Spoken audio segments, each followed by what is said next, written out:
Hey everybody, it's Jordan here with another review for Major Hi-Fi, and today we've got a brand new release from Sivga, the Sivga P2 Pro. Sivga is an audio company based in China that launched in 2016, and their popular products include the SV23 and SV21, as well as the Luan, the Phoenix, as well as the Nightingale. They have a lot of really well-regarded products, but it was with the original P2 that Sivga took the world by storm, especially during that craze that came with the Sendiaiva. The P2 had a similar or the same driver and a similar design to the Sendiaiva. And of course, those companies are related. But today we're going to look at their follow-up, the P2 Pro, and we're going to see if it lives up to the reputation of the original P2 and see what new features and new additions come to the headset. So before we get into the review, if you like what you're seeing, definitely like and subscribe down below, and you'll get more content like this in your feed. In the box, you get the Sivga P2 Pro headphones, a leather hardshell carrying case, a canvas cable pouch, a 4.4mm balanced cable, a 4.4mm to 3.5mm adapter, and a 4.4mm to 1/4" adapter.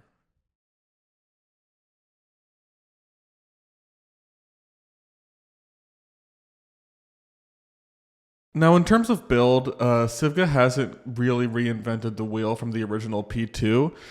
You've got this wood shell on the ear cups, as well as this leather and mesh combo ear pad. You've got the leather headband, as well as the metal support for the headband and the yokes here. It's a really nice design. If it ain't broke, don't fix it. But what I really like is that the P2 Pro has its own identity with the wood. You can see it's a much lighter, blonder wood than the original walnut on the P2. So I think that's a really nice touch. But again, if it ain't broke, don't fix it. I think that something that Sivga did that was really nice on the original P2, and I'll grab these again to show you, is this angled pad. I think it makes it a lot more comfortable. You can see it here. It's angled, so that way when it's on your head, it kind of is more ergonomic and makes it more comfortable to listen to. So I'd say for build, these feel pretty premium. They feel pretty comfortable.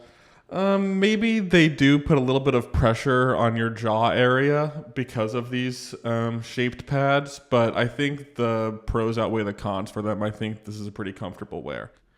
Now, the P2 Pro is pretty light. It weighs in at about 435 grams, which is not bad for a planar magnetic headphone, especially compared to those from like Odyssey, for example, that can be a bit heavier. So overall, pretty light on the head, pretty comfortable. Like I said, it can get a little bit tight around the jaw area after long periods of listening. But again, from a general perspective, it's a pretty comfortable and pretty light headphone.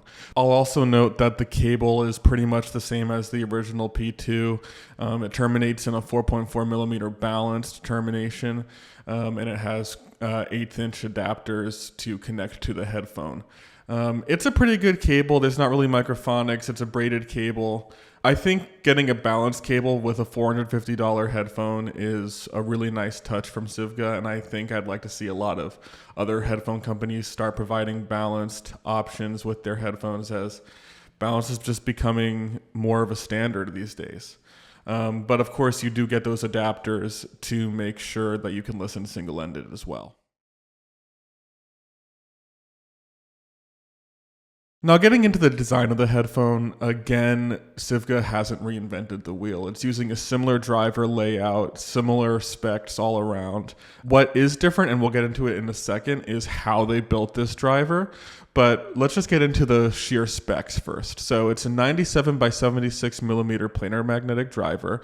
It has a sensitivity of 98 dB, and it has a 32 ohm impedance. So I wouldn't say this is the hardest headphone in the world to drive, but again, it comes with that balanced cable. Run it balanced, you'll get plenty of good performance out of it running it balanced. But again, if you've got a powerful enough single-ended amp, you'll definitely be able to drive it single-ended. Now, what makes this driver different is that it uses a process called lithography, which is used to make chipsets. And Sivga says that this process can actually make the headphones sound cleaner.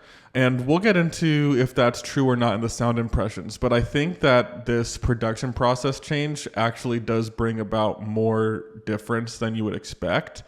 Again, it's interesting because the P2 was so popular, you don't want to leave what made it so good. So they had to figure out a way to improve it without, I hate to say it again, but fixing what ain't broke. So without further ado, let's just jump into the sound and talk about how this new manufacturing process of the driver affects the sound. So getting into the sound, the P2 original was a really beloved headphone at the time. People loved it for its warm bass and mid-range and detailed top end. It was just a good all-around headphone, but it was not perfect. No headphones are perfect. But I remember my one gripe with that sound signature being a little bit of a sheen in the top mid-range. So when we got the P2 Pro in, I was really curious and excited to see how the new process for making the driver might change that. And we'll get to that in a minute, but first we're going to start with the bass response. Now the bass was something I really loved about the original P2. It was nice and impactful without being too boomy. It might have been on the lighter side for a bass response, but I think you might be able to tell by now with these reviews that I like a more nimble, a more lighthearted but punchy bass response. And that's what the original P2 did, and that's what this one does. A good song to test out that type of bass response for me is Garden Song by Phoebe Bridgers, because it kind of has a muddy bass line, and there's a lot of details that have to be parsed out in it. And I thought the P2 Pro did an excellent job with it. The kick drum hits were precise, they were bouncy, they had a nice dynamic to it without being overdone, and the bass line and low-end guitar notes were all separated really well. So overall, I think the bass response from the P2 Pro is very similar to the original P2. So if you liked that, you'll definitely like this one too. Like I said, it's a rounded off, gentle, but tactile bass response. And to be clear, it's not the most detailed bass response. Yes, you'll get some good separation, but it's not the most detail-rich bass response you're going to hear in the world. So if you're more of like, you want maximum detail from every part of the headphone, then maybe that's something to consider here. Now, I would say the mid-range is the star of the show on this headphone. Vocals sound beautiful. Instruments are really great. It's got a nice warmth and musicality to it. I stuck with Garden Song for this because Phoebe Bridgers' vocals are a good test of mid-range, and I thought that her voice sounded really nice. There's just like a sweet sense of coloration to the mid-range that, again, maybe the purists who crave detail and accuracy may not like, but if you want a fun and engaging musical listen, is really nice to listen to. And this is where we're going to get to whether or not the new driver manufacturing process comes into play. I tested out Casey Musgrave's Slow Burn, which Casey Musgrave's vocals are mixed with kind of a boost in the upper mid-range. And so that upper mid-range sheen really can be exposed through this song. And I actually found that that sheen was gone. I thought that it was smooth, and again, just like Phoebe Bridgers, it was well-rounded, and that nice coloration made for a really pleasant vocal experience. That said, there is a little bit of an artificiality still to the vocal because of that coloration. So again, if you're a detail freak, you're going to want to maybe consider other headphones. But if you like that musical color to the sound, then this is going to be something interesting to listen to. Now, with all this emphasis on sweetness and musicality and all these words like coloration and warm sound, where does all the detail fit into it? You know, at this price range, yes, a musical headphone has its own characteristics, but you do want it to be able to parse out a good amount of detail, and that all lives in the treble range. I tested this out with Fleet Fox's Sunblind, which again is kind of a production-rich song. There's a lot of ride cymbals going on, upper piano parts, different guitar tones. So again, there's a lot of information to settle out. And I thought there was a really nice tactile effect from the top end. It's crisp, it's airy, it's never harsh.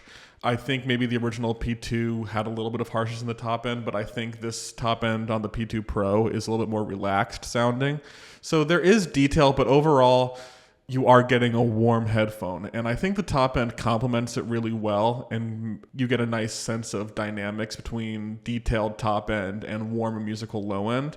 And I think it brings the sound together pretty well. But again, it is not the most detailed headphone in the world. This is a headphone geared towards enjoyment listening, relaxed listening, pleasurable listening. So I think that's just something to keep in mind when considering this headphone. So I think Sivga really knocked it out of the park here. They were able to iterate on an already popular headphone without getting rid of anything that made the original popular, while improving on some of the things that weren't perfect about the original P2. Like I said, there is a little bit of artificiality that comes with the coloration of the headphone, but if you're looking for a more colorful presentation, a warmer presentation, then this is definitely an interesting headphone under $500 to consider, especially for a planar magnetic headphone. So that just about does it for this review on Major Hi-Fi. Again, I'm Jordan, and if you liked what you saw, definitely like and subscribe. And if you have any questions or comments about this headphone, definitely leave them down below. Thanks for watching, and we'll see you next time.